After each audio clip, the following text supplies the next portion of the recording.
यह उन दिनों की बात है जब मैं काम की तलाश में था। मुझे कहीं भी काम नहीं मिल रहा था।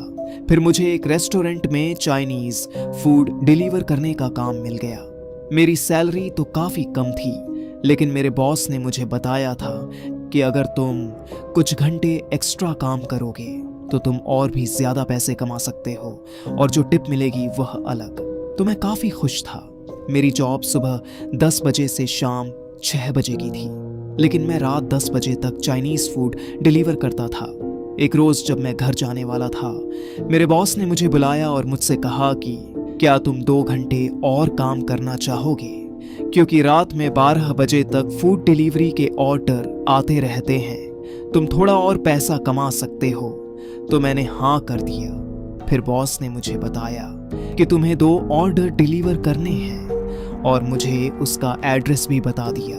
मैं चाइनीज फूड लेकर निकल गया। बॉस ने मुझसे यह भी कहा था कि यह ऑर्डर तुम्हें एक आउट एरिया में डिलीवर करना है। तभी मैंने एक बार को सोचा कि अपने दोस्त मोनू को भी अपने साथ ले जाऊं, लेकिन मुझे उसके लिए उसके घर जाना पड़ता, जिससे मेरा टाइम खराब होता, क्योंकि फूड मुझे टाइम पर डिलीवर करना होता है।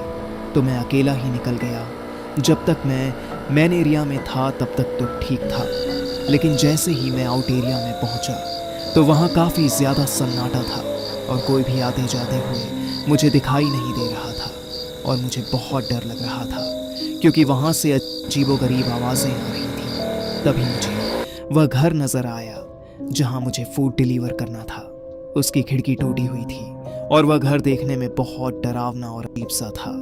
मैं किसी तरह हिम्मत जुटाकर उस घर के पास पहुंचा और दरवाजे पर नॉक किया, लेकिन कोई जवाब नहीं मिला। फिर मैंने और कई बार दरवाजे पर नॉक किया, लेकिन किसी ने भी दरवाजा नहीं खोला। मुझे लगा कि किसी ने हमें परेशान किया है, मुझे अब वापस चले जाना चाहिए।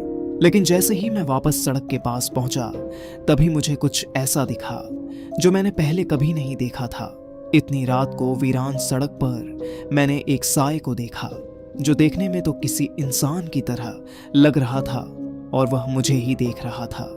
शायद देखा रही थी, लेकिन मैं उसका चेहरा नहीं देख पा रहा था।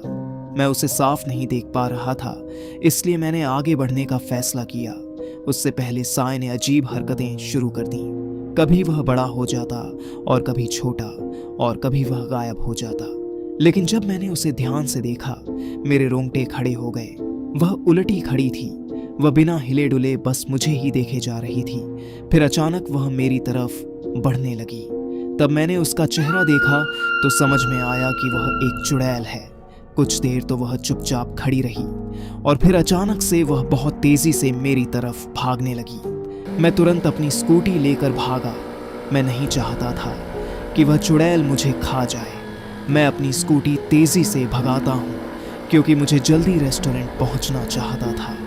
मैंने उसे कई बार पीछे पलट के भी देखा, लेकिन वह मुझे दिखाई नहीं दी। मैंने स्कूटी खड़ी की और रेस्टोरेंट के अंदर चला गया।